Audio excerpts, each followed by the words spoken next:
विधायक हैं, एक अपने सिंबल से, भाजपा के सिंबल से, और ऐतिहासिक जिला है। कभी तथा गौतम बुद्ध की इस नगरी में कभी अंधकार था, उजाला लाने के लिए तथा गौतम बुद्ध आए थे और दुनिया के लोग इस धरती को नमन करने आते हैं। कभी मैंने भी यहाँ धरती से संकल्प लिया था कि अंधेरे में रहने वाले, देश को आज़ाद कराने वाले, मुगलों को, अंग्रेज़ों को मार कर भगाने वाले, देश को आज़ाद तो करा दिया, संविधान बनवा दिया, संविधान में नाम भी लिखवा दिया, मझवार, गौड़, तुरैया, खरवार, बेलदार, करोड़पुरी, 7 नामों से लेदरमैन, वाशरमैन, फिशरमैन, क्राफ्ट्समैन।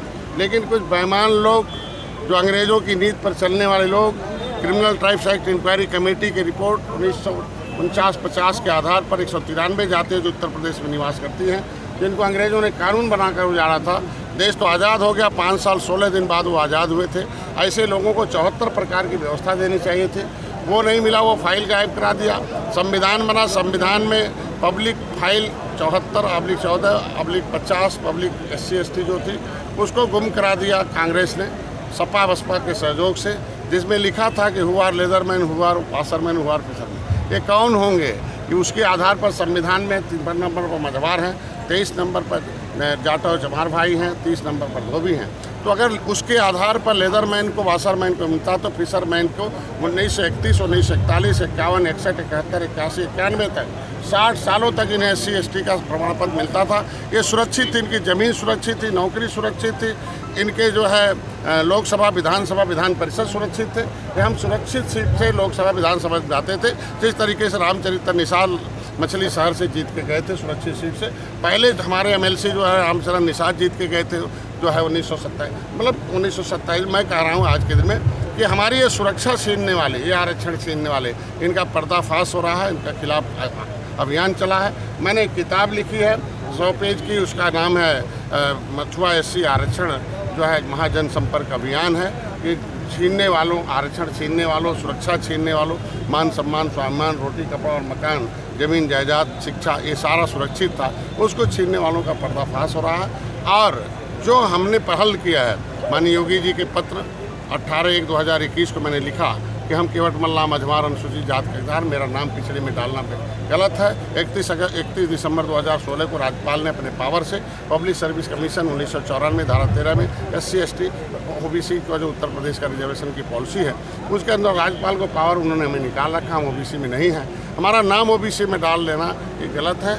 उन्होंने RGI को लिखा, registrar general of census of India ने, सेंसस ऑफ इंडिया ने लिखा और कहा कि नहीं, केवट मल्ला, मझवार 1961 में 70 लाख थे, गिनती हुई थी, और इसका मामला सामाजिक न्याय मंत्रालय में। तो आज के दिन में ये जनता जो जानती है वो सही नहीं है, जो सही है वो जाने और इन बेईमानों को पहचाने और अपने गांव से भगाए। और हमने वादा करके आया है, जिस तरीके से महिलाओं ने और जो है अपर कास्ट ने हाथी साइकिल पंजा को हराया और फिर मोदी जी को एहसास कराया, उससे उनका आरक्षण लिखा गया, मिला। उसी तरीके से मछुआ समुदाय एकजुट होकर 2019 में सबको हराएगा, मोदी को जिताएगा और जिता के एहसास कराएगा कि इस तरीके से महिलाओं को दिए हमारा आरक्षण। मंत्री जी, अभी इंडिया गठबंधन का एक वो है कि वो मुख्यमंत्री को ही प्रधानमंत्री के रूप में प्रोजेक्ट है, आप इसको कैसे देखते हैं? कि सब खाली फुकाव है, मुंगेरी लाल के हसीन सपने हैं।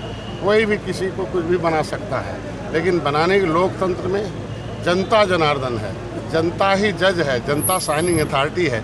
जनता जिसे लिखेगी, जनता जिसे वोट देगी, जनता जिसके साथ रहेगी, वो सत्ता में होंगे। मोदी जनता के लिए काम करने चिंता कर रहे हैं। 67 साल में कांग्रेस ने केवल 3000 करोड़ रुपया दिया था। मोदी ने अगर मछुआरों के विकास के लिए 39,000 करोड़ रुपये 6 साल में दिए हैं। मछुआ कल्याण कोष की स्थापना किए हैं। प्रधानमंत्री मत्स्य संपदा योजना में 60% सब्सिडी दिया है। 15,000 में 14,000 निषादों को मैंने अभी इस बार दिया।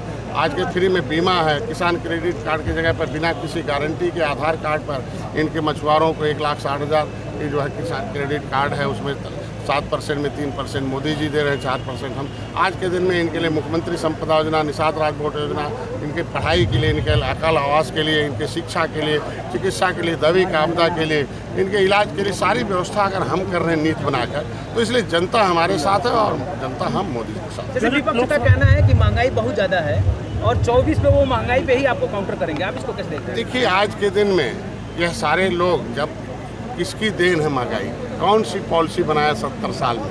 गरीबी बढ़ाया।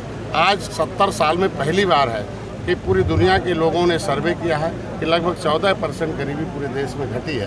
तो ये कम से कम ऐतिहासिक काम हुआ है कि पहली बार है जो गरीबी घटना शुरू हो गई है। निश्चित रूप से अर्थव्यवस्था चौपट किया था, जब अर्थव्यवस्था का पता ही नहीं था। 10वें नंबर से हम 5वें नंबर पर अर्थव्यवस्था लाए हैं, इसीलिए जनता का सहयोग चाहते हैं कि फिर मोदी जी ने एक्सेप्ट किया है। 39 पार्टियों में निषाद पार्टी को बुलाई गई थी, उसमें बताया गया कि भाई इस बार फिर मोदी जी को लाना है। उन्होंने कहा कि मैं अर्थव्यवस्था को तीसरे नंबर पर लाऊंगा और दुनिया में भारत का फिर से विश्वगुरु बनाऊंगा, ताकतवर बनाकर दिखाऊंगा। तो अर्थव्यवस्था चौपट रहेगी तो निश्चित रूप से अर्थव्यवस्था धीरे धीरे आगे आ रही है, ठीक हो रही है, तो वो भी सब ठीक। लोकसभा का दृष्टिगत इंडिया गठबंधन बना था और जो जो नजदीक आने लगा चुनाव, देखा जा रहा है कि अखिलेश जी तरह तरह प्रतिक्रिया ये कर रहे हैं। पीर दुल्हे की बारात, मैंने कहा बटुए जोगी मठ उजाड़ हैं, ये सब किसी ये सब दल हैं। दल तो फोटो खिंचाते हैं कि दिखाई दे, इंडिया के नाम पर आ गए, फोटो खिंच गया, नेशनल न्यूज छप गया, लेकिन दिल कहाँ है? दिल तो एक दूसरे के खून के प्यासे हैं। वो पार्टियां उन्हीं के खिलाफ, कांग्रेस के खिलाफ ही बनी थी। जब कांग्रेस के खिलाफ जो पार्टी बनी है, कांग्रेस के साथ रह कर वोट कौन देगा? इसलिए आज के दिन में 2017 में सपा कांग्रेस एक हुई थी, 100 सीट लिया था। तो देख लो क्या हासिल हुआ कांग्रेस का, सपा का। मैं चाहता हूँ एक बार सपा के साथ फिर कांग्रेस सवार हो जाए, बचा कुछ और भी खत्म हो जाए। निषाद पार्टी जिंदाबाद।